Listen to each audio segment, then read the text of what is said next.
The following BLTV program is brought to you by O'Flaherty Law. Please enjoy.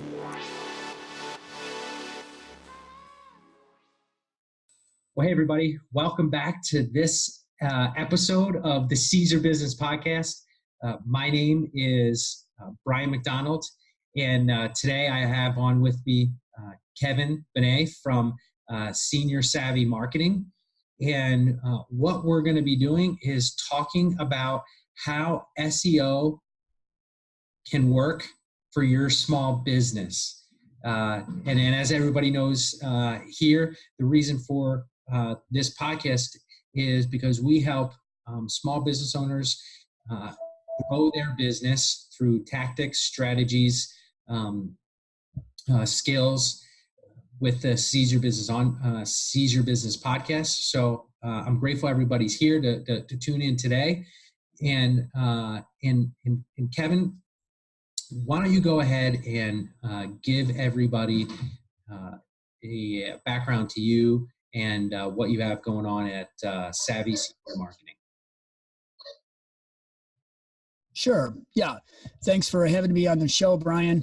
My history with this senior care marketing goes back to the time my dad, who was 88 years old, was living in his apartment, and he fell, and we couldn't find him, or we didn't know he had fallen. And 3 days later, we found him, and he had just been crawling around, and so we took him to the hospital, and then he lived with my sister afterwards. So, that was very like a heartbreaking story, and it showed me how important it is to take care of our seniors, to look after them. And my dad was healthy. We thought he was exercising 20 minutes a day, doing his walking.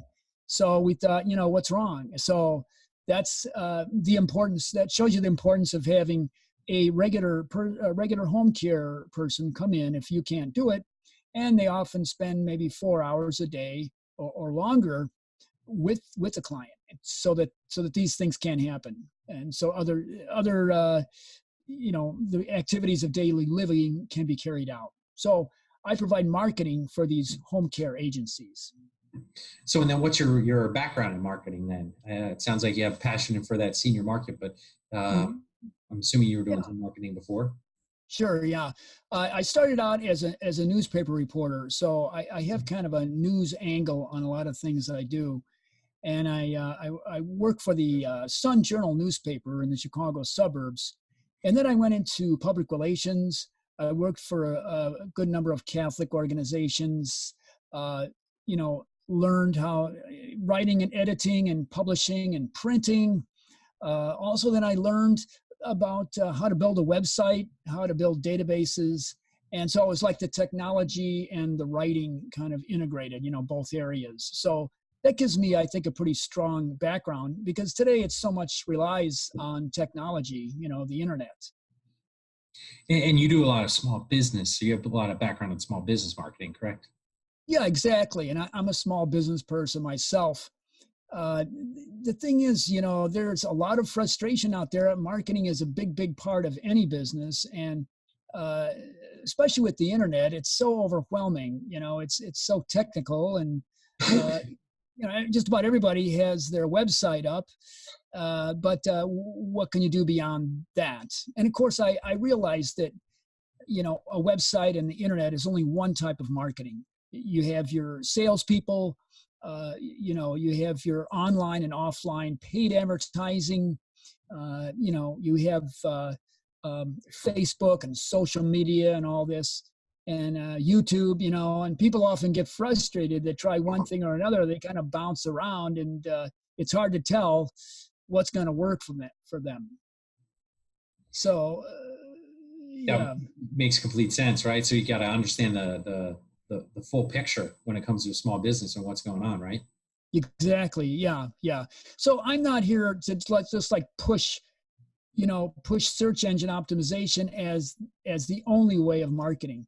Well, I know when it comes to home care agencies, it's something that supplements. In other words, the internet marketing supplements your sales team. You can never get rid of your sales team when it comes to home care agency marketing. And maybe that's true of all services. because you have to have that face out there to meet people, to network with people, but you need an internet presence. You really should have an email newsletter list. You should have a good website, and that's where SEO comes in, search engine optimization. So what SEO is it's attracting and drawing viewers to you who are searching for your service. Now, the difference between that and paid advertising, or at least social media advertising, or let's say social media, is that on Google, people are looking for that service. So they're further along in the sales cycle as compared to a Facebook ad that's just passive. Facebook is interrupting somebody's good time looking at their grandchildren's, graduation pictures.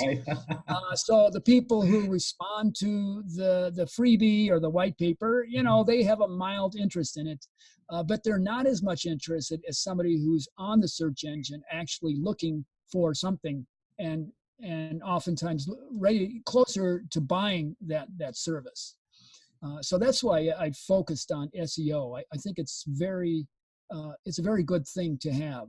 Yeah, and that's kind of where the sales and the marketing, where you're talking about, they start colliding, right? In this, SEO part.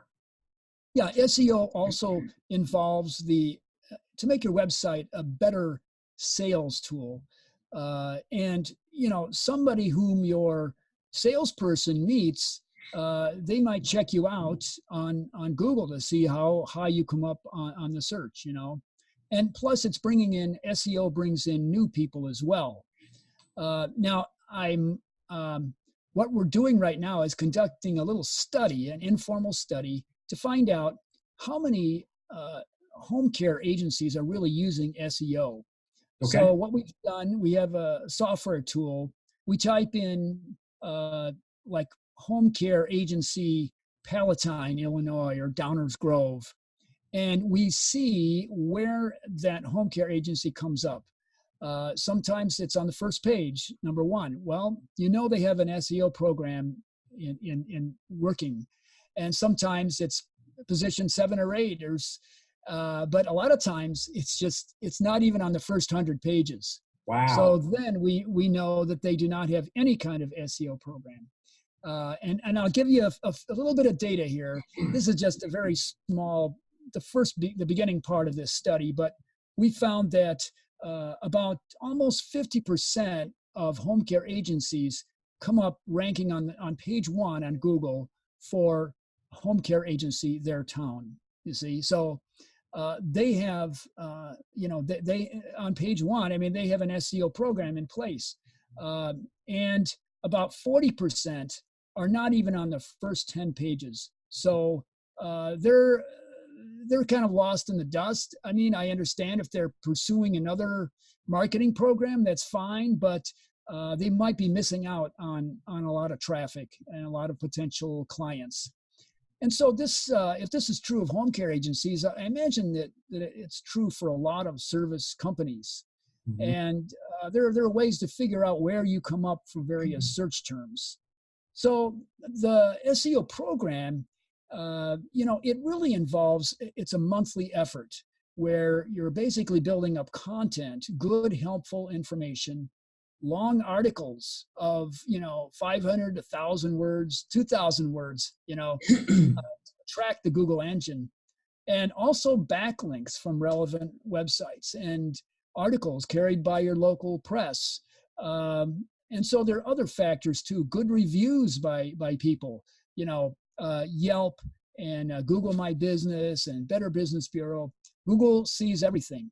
And so if you have good reviews that reflect back on your website, that's going to help a lot. So yeah, go ahead. So what do you mean by backlinks? Okay. I don't mean to be too technical, but no, that's okay. Just so everybody understands. I know there's some out there that may. Yeah. It's just a link that comes back to your website from another website. And if that other website is relative and if it's relevant and authoritative, then Google will give you a lot of what's called link juice. So if you get let's say you get an article published in a local paper, let's say it's, the Elgin paper or the Palatine or the Daily Herald, something like that. Well, my goodness, that's going to be a tremendous boost to your business. And, with that link to your website, plus you can brag about it too, Yeah. that you've got coverage there. Now, you have to know what's a good approach to get a news story published. And that's something we here at Savvy Senior Marketing do. I'll tell you a little story. Sure. I was a reporter, and my brother was a lifeguard at the local pool.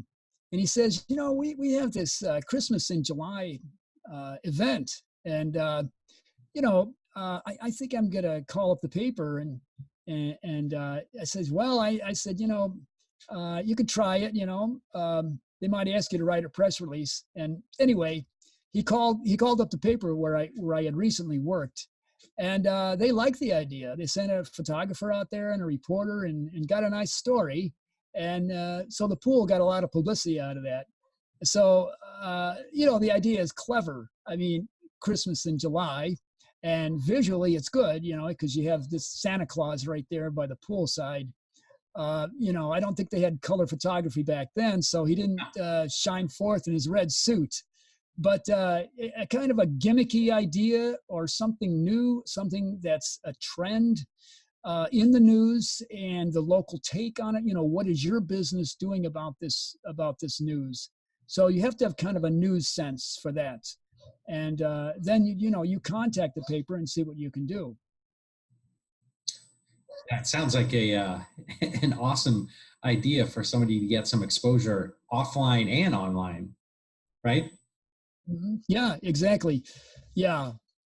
It's, the newspapers are not really, they don't have as much of a budget for news anymore. So they're depending more on press releases. And I see articles that are, they're taken verbatim sometimes from writers. And, that's how the game is played. I mean, you want to write your press release that talks about the subject itself, and your own company, you don't mention it right up on top. You put it down a little bit, and you want to talk about the subject matter in general, and then weave in a quote from your CEO. I mean, of course, if you can get a story from the New York Times, that would be tremendous, as long as it's favorable. Yeah. I like it. That's one trick. You never know what quite's going to happen. But the smaller papers, they're looking for good news business, good news, I think, for their paper. So it goes a long way. So then when you're even getting, nowadays, when you're getting that article in the newspaper, they're putting it online and giving you a backlink to your website, right? Exactly. Yeah. That's great. That sends in traffic. So what else can small business owners do for SEO and, to rank higher? Sure. Yeah. Well, the thing to do is they really should have a monthly program where they're doing all these things. And of course, that's where they can hire an agency such as Savvy Senior Marketing. It's best if somebody who specializes in their field and has a lot of knowledge and content that they can put on there. So sometimes it's somebody at the company who's really good at this, and they can devote a lot of their time to it. So it's good content, first of all. Mm-hmm. It's backlinks from other sites. It's what's called on-page SEO, which means you get your, like the title tags, which are within the source code. You don't see those tags. You make your title and description tags properly done, and links to other websites, other pages that you have, and links externally to other, authoritative sites, just to help the reader. It might be a link to Wikipedia, and you're helping your reader and you're verifying your facts. So it adds credibility.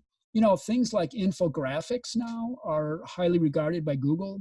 Really? Everybody likes to see an idea that's crystallized in a very visual form.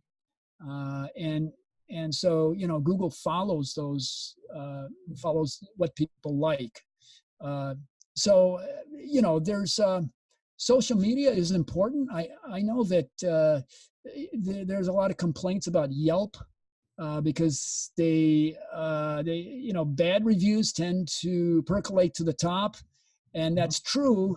And there's also accusations that they kind of strong arm businesses or try to get them to take advertising. And so I've looked at that, and I don't know who to believe because both sides have credibility here. But it can be a challenge to get a bad review. Either diminish it in importance or so. But you know what, I think some businesses just ignore these review sites, but they shouldn't. They say, well, I'm going to get a bad review if I use that. But in fact, your business is already on Yelp and Better Business Bureau and all these other sites, and it's just nobody's claimed them, so they're up there kind of very just the name and address, and that's about it.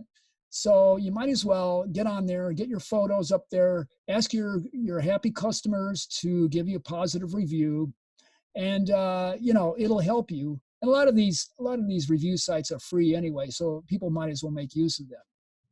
Yeah, I mean, it's no publicity is bad publicity. So sometimes just getting the bad stuff out there. I think companies or people know that other people running companies and bad things are going to happen. It doesn't necessarily mean if one person had a bad experience, it outweighs all the 300 good experiences somebody else has. Yeah, exactly. Yeah. Another strong component here is emailing, having a newsletter list. And, people say, well, they don't read emails anymore, but a lot of them do. A typical open rate, or in other words, the rate that people open the newsletters could be like 20%. 25 and 30% is higher. But, if a third of your people are opening the emails, that's that much publicity, and it's very inexpensive. One thing to know is that with a lot of these programs like MailChimp, Sendinblue and Weber, Aweber, they have automated systems where you set up your emails to follow one after another. And as soon as somebody joins the list, then they get the first email, and then a week later or whatever, they get this whole series. And so, you might have people contacting you to say, hey, I just read this email of yours, well, I wrote it 6 months ago,